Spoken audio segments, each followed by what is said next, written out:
All right, Jeffrey, you ready? My hair is out of control. I need a salad. You just need like a salad or something. Hello, everyone, and welcome back to Foster. Were you scrunching your eyes up? You might want to start over. Hello, everyone, and welcome back to Foster the Meeple, a channel all about Board games. and Board gamey things. that's right. We are here today to do another Done Well, Do Better. Hair on your face. Oh my gosh, so much hair on your face. What's happening? I feel like it's been a while since we've done a Done Well, Do Better. And today's Done Well, Do Better is on Familiar Tales from Plaid Hat Games, designed by Jerry Hawthorne. The living Sweet legend. Jerry, the living legend. This game was actually given to us. It wasn't sent to us for review. There was no obligation to do any content on it, but it was very generously given to us by Plaid Hat Games at PAX Unplugged. This was the floor copy, so it has been loved by many already.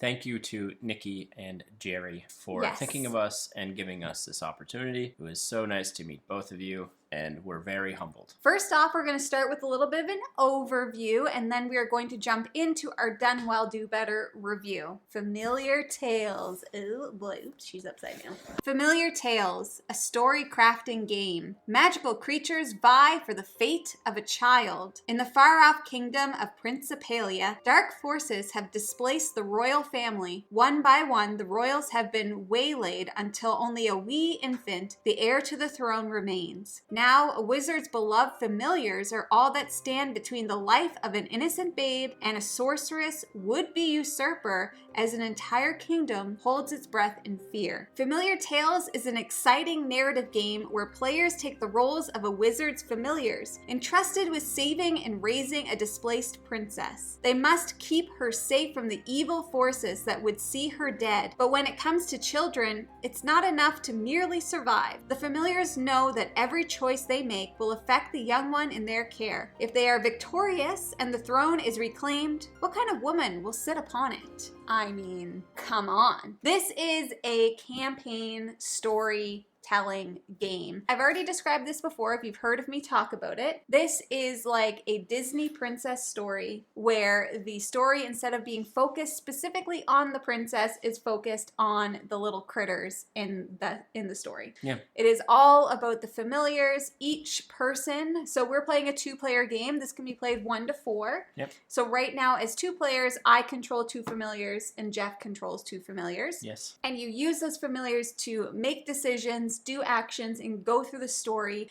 with the princess, and she will grow as the story goes. And as I've already said, your decisions that you make and the choices that you make will determine what kind of person the princess grows up to be.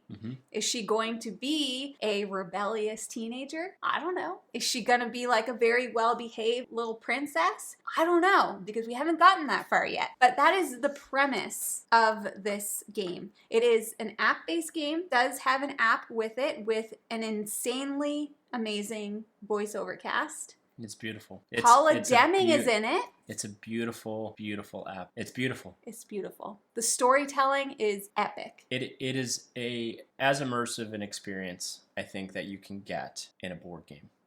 I really, really want to emphasize that. There is an element in this game that I think is really unique. So not only are you moving around and fighting baddies and exploring the map, there's a discontent track of the princess. So everything you do and everything that happens impacts the princess. It's like a byproduct thing. Things will influence what's happening with her, and you constantly have to keep care of the care baby. and mindful of what's happening with her. So basically how this game plays is each player has a hand of 5 cards, and you can do as many actions as you can pay for with cards, whether it be movement or fighting or gathering resources or caring for the baby, equipping items, buying cards, etc. There is an action that allows you to assist somebody else if they are fighting. There's a link that you can play, and the app will walk you through what you need to do. Yeah, it's got a very good tutorial mode to get you through the Yes. first, and it scales very well. The first couple missions are very simplistic and easy to get you into it, and then it ramps. So that's a little bit of an overview of the game. Oh, one thing I didn't mention is there are 4, I did say there's 4 familiars, but I'd like to tell you who they are. Sure. We have Flicker, who is a little fairy. Then we have, so I'll say Okay, mine are Flicker and Blaze, who is a fox. Then we have Gribbert. Gribbert, who is a human who has been turned into a frog. So he's like a warrior frog. And we have Chalk, who is a big stone golem type, and he's got his little friend Tweet. Voiced by Paula Deming. On his shoulder. They're very cute. Yes.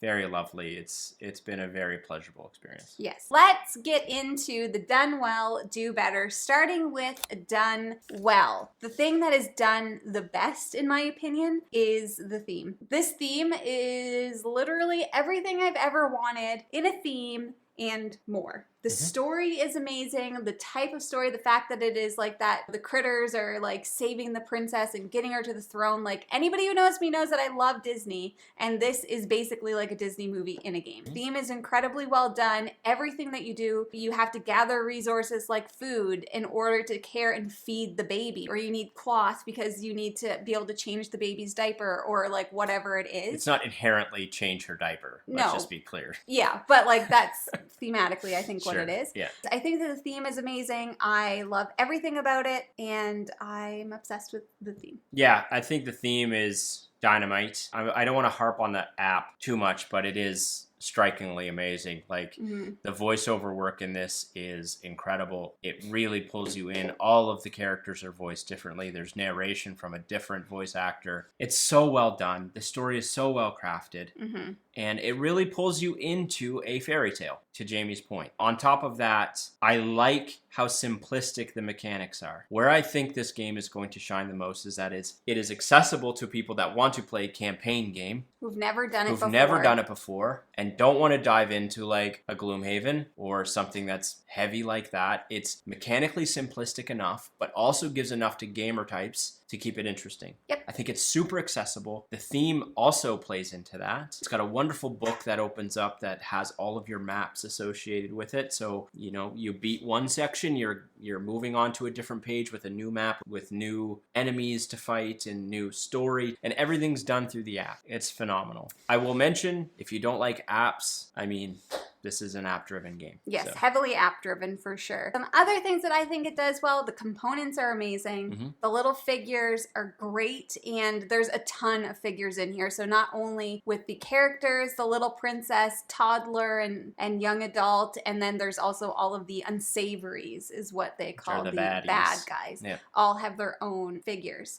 And everything else in terms of components is great. The art is beautiful. Yep. It's so colorful and like lively and bright. Like Jack said, it is very welcoming and approachable. Very approachable. It does grow. So the first scenario, or the first chapter scenario, you can do with a tutorial turned on, and it will walk you through step by step.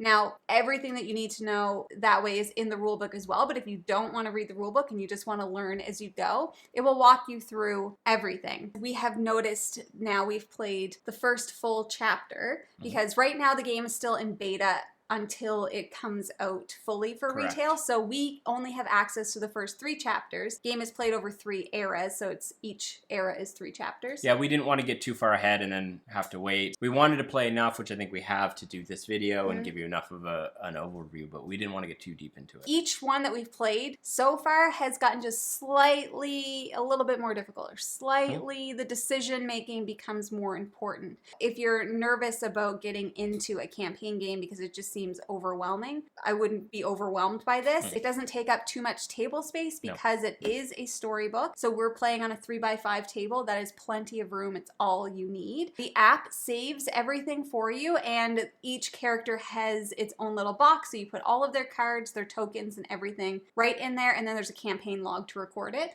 So we've taken it, put it up, and taken it down a few times. It takes no more time to set up than an average board game. It's not like a traditional campaign game where take up and tear down is a big hurdle to get over to play it. The other thing I want to mention is the app's really cool, wherein, you know, you will come across certain story points in the game where you have to input a number and then it will read to you what's happening. The narration involved with that choice, or where you went, or what you can do. And there's some puzzles and secrets that can come up that you might want to follow or you might not. You know, we just finished a mission wherein afterwards we barely got through it. And afterwards we're like, okay, we made the wrong decisions. We made the wrong decisions here, here, and here. And I really appreciate that about this game. And there's a enough decision making that I think this is going to run the spectrum of like people that are big into games like us are going to enjoy it. People that are new to games are going to enjoy it because there's so many decisions to make. Like, do I want to spend this turn to get new cards to build up my deck? Do I want to upgrade my character? But that comes at a detriment because then you don't have an action to maybe fight an enemy or to comfort the baby. Like, there's a ton of decisions you need to make on your turn. Each character is crafted incredibly well. They all have their own dynamic, their own way of interacting with what's going on within the narration of the story. And you really get pulled into how they operate. So that's done well. Let's talk a little bit about do better. There's not much to say here, but there are a few things that I have to mention. The first thing is when playing with multiple characters, I think this would be ideal playing at 4. And the reason I say that is because you start off with a hand of cards that is specific to your character. And as you go through the game, you buy cards to help improve your hand. When you play with 2 characters, 3 characters, 4 characters, whatever, all of those cards get shuffled together. And so when I'm playing on Blaze's turn, I might end up with a hand of cards that really favors Flicker. And then I'm like, I can't really do what I want to do with Blaze. So I feel like the deck building and hand building aspect of the game would play best at 4. Other things, of course, just by nature of this being a campaign game, that replayability might not be super strong, though you can make different decisions. You could play as different characters, card draws, everything, but you will know kind of like the general story if you play it again. Not to say you couldn't play it again. It's the same thing I feel like with Gloomhaven. We could play that again, or Jaws of the Lion. We could play that again, but inherently I'm not going to be as excited as I was the first time playing it. It's a drawback, I think, of the genre. And then the only other thing that I have is just in terms of the rules, there's a few things that we were unsure of and I couldn't find in the rule book. It didn't come up in the app. The scuttles. Yes. What about you for do better? Pretty much the same. I think there was just a couple instances where it was either ambiguous or wasn't super clear, but I think that's normal for most games. And normally in that instance, we would just say, hey, this makes the most sense. We just make the We're decision. just going to go that way. And that's, I think, how all gamers should play. I mean, if there's a little bit of ambiguity and it's not like game breaking, just make a call at the table and forge forward. The only other thing I think is I always have a problem with games that have the dial. So this game, your characters have dials, which will show your power and your health. So power is what you use to upgrade your character, and then your health is your health. And they have dials. I always slip on those. This is probably more so a me issue. I just wish sometimes those things stuck a little bit more at the number they're supposed to be at. And I've noticed it in this game. Sometimes when I put it down, it's like, oh, I've seen that shifted a little bit right to the middle of like 8 and 7. And I'm like, I look at it again, I'm like, oh, is that supposed to be 7 or 8? You know what I mean? Like super nitpicky. There's a lot of games that do that, and it bugs me a little bit. Other than that, no. I mean, this is a great game. Top-notch stuff. Now, of course, we've only played through Chapter 1, so will our opinion change on this after we play the entire game? Will we love it even more? Probably. I don't know. I'm fairly confident that my appreciation or respect for this game is only going to increase. Yeah. Because again, like as a strat, like there's more enemies that are going to get introduced, and I've already seen how it ramped. I'll be completely transparent. After the first couple, I was like, this seems a little bit easy. And then we played the one we just played, and I'm like, never mind. Died. I'm like, never mind. Kudos to you, Jerry. You got me. So I think realistically, this is a game for so many different people. If you love cute games, this is for you. If you love campaign games, this is for you. If you are wanting to introduce somebody to campaign games and they're new and you want to play a campaign game maybe with your kids, it's for 8 and up. Yeah. So keep that in mind because the story is super family friendly. Oh, goodness, yes. Now, of course, if you want a campaign game but you're thinking like Tainted Grail or you're thinking of like those really heavy games, just keep in mind that the purpose of this game is storytelling at the end of the day. And the game mechanics of it are simple that help to assist with the storytelling. So if you're in it for the story, I think you're solid. But if you're looking for a campaign game that's like, I'm gonna like do Tainted Grail is the first thing that comes to my head. If you're looking for a punishing campaign game, I don't think this is This gonna isn't be going to be it. I mean, it's going to get more difficult, but I would put this in the light to medium range of game based off what we've played. Yep. And I think that's great. I think a step up from Charterstone. Yeah. I love campaign games, and I think this has a perfect place on the shelf because if you like campaign games like I do, and you have people over that aren't into it, and you're like, I really want to get people ramped up and into this mechanic, this is a great one. It's got enough strategy, it's got enough stuff for you being that gamer type, and it's accessible enough to bring people around a table that are going to have an amazing experience. Because again, to Jamie's point, where this thing shines is that storytelling element. Yeah. You're going to be immersed into this game based off of how good they've crafted that story and brought an amazing cast of people to help curate that. Yep. And it's phenomenal. I love it. That's my feedback. I love this game already. I'm so excited to continue on and see where the story goes. We're still in era 1, which means we're still in baby phase. So I'm very excited to see, I'm just so excited to see how the princess grows up. I just can't wait. And I will mention, just for people that paint, I painted these miniatures and they were super great to paint. Done Well, Do Better. We do recommend stamp of approval, Familiar Tales. So that is our Done Well, Do Better of Familiar Tales from Plaid Hat Games. We once again thank Plaid Hat Games for gifting us with this copy. We love it. We love it, we love it, we love it. Now, if you are interested in getting this game in particular, it is currently available for pre-order on Plaid Hat Games website, which we will link down below. I believe its official release is the end of January. Now, if you're interested in buying other games, like many of the other ones from Plaid Hat Games. Look, there's Aftermath right there. I didn't realize you put that up there. Yeah. You should first start by checking your friendly local gaming store. For us here in Halifax, that is... Boardroom Game Cafe. Heck yeah, it is. The heck it is. And they always have... they're gonna get this, I believe. Probably. Yeah, I don't know. I'm assuming. Thank you guys so much for watching. If you like what you see, please subscribe. We hope to see you again soon. And now we say goodbye. Goodbye. Later days.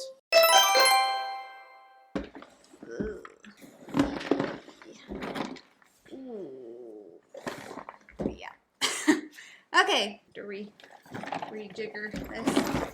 Oh, I thought January 22nd because it said January 2022.